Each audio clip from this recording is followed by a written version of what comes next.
Bem, a doença de Chagas é uma doença bastante complexa, é uma doença que envolve mecanismos inflamatórios no ser humano e ela é uma doença basicamente parasitária. Ela é adquirida a partir, na maior parte dos casos, ou na maneira mais convencional, a partir da picada de um inseto, o barbeiro de Chagas, cujo nome científico é Triatoma infestans, e esse triatoma ele transmite nas fezes dele um agente parasitológico que chama-se Trypanosoma cruzi, né? E esse Trypanosoma, esse inseto é um hematófago, ele suga o sangue e ele defeca na região e as fezes ali penetram com o parasita na circulação. Ela tem várias formas de contágio. A forma mais comum que nós mais conhecemos é através do inseto, da picada do barbeiro com as fezes. Mas ela pode ainda também ser transmitida por transfusão de sangue, pode ser transmitida por transplante de órgãos.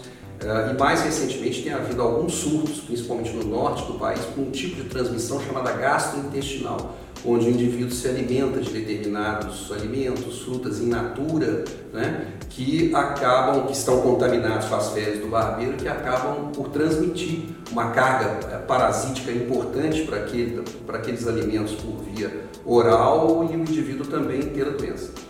A doença na fase inicial inflamatória, ela pode ser mais exuberante ou menos exuberante, de acordo com o indivíduo.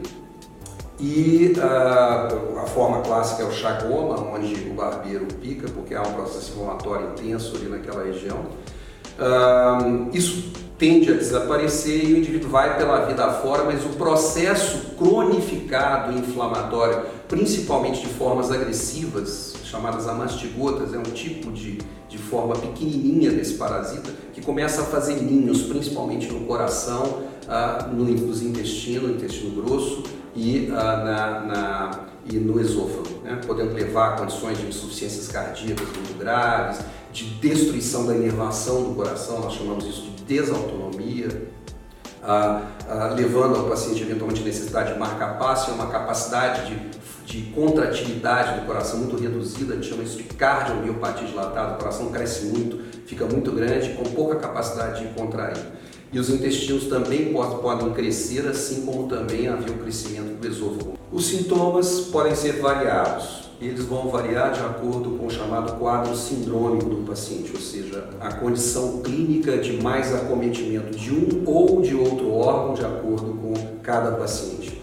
Quando o quadro é de agressão do coração, que é o mais frequente, tende-se a se ocorrer um tipo de afecção cardíaca chamada cardiomiopatia dilatada, muito grave, o coração cresce muito, desenvolve um quadro de falência, de insuficiência congestiva muito importante, com muita falta de ar, muito cansaço. Essa agressão crônica cardíaca pode destruir a inervação do coração. O coração tem um sistema de condução muito especializado, onde uma vez sendo destruído isso pode gerar, nós chamamos de bradiarritmias, arritmias cardíacas, que o coração bate muito lento a ponto até de necessitar um marca-passo. Se o acometimento for em nível de esôfago, o que tende a ocorrer a dilatação do esôfago, pode ocorrer também uma série de consequências em função disso. Pode haver dilatação dos intestinos, imaginem que os intestinos perdem a sua capacidade de movimentar o seu conteúdo no peristaltismo de modo adequado, então imaginem que o intestino começa a reter fezes, ou seja, a agressão intestinal e a agressão gastrointestinal, incluindo o esôfago e o intestino, também pode assumir um critério de muita gravidade. Nós poderíamos dividir o tratamento desse paciente, a abordagem terapêutica desse paciente em duas maneiras. Uma é tentar tratar a carga parasítica dessa doença parasitária, ou seja, diminuir a quantidade de parasitos ativos que ele tem no organismo, de tal modo a diminuir o processo inflamatório e a lesão que vai se instalar a longo prazo. Então, para isso, nós temos determinados medicamentos.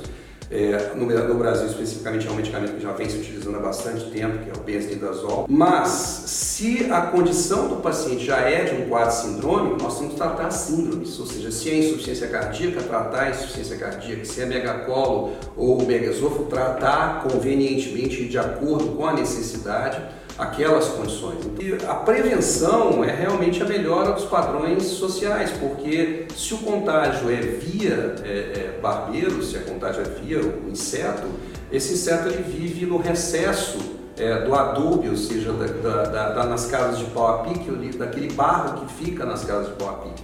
Hoje, como os padrões das nossas residências já melhoraram bastante, praticamente aqui na região sudeste e sul, nós já não temos mais a chaga, o contágio das chagas na sua fase inicial aguda. O que nós temos aqui? As pessoas que foram contaminadas há muitos anos atrás, há décadas atrás, nas décadas de 50, 60, 70, que hoje estão sofrendo as consequências crônicas tardias da doença de Chagas. Mas em lugares do norte do Brasil, principalmente no Amazonas, no Pará, eles ainda têm problemas com surtos agudos de doença de Chagas, ou seja, os indivíduos se alimentarem com alimentos in natura, portanto não pasteurizados, alimentos in natura, que podem ter sido contaminados com o parasita.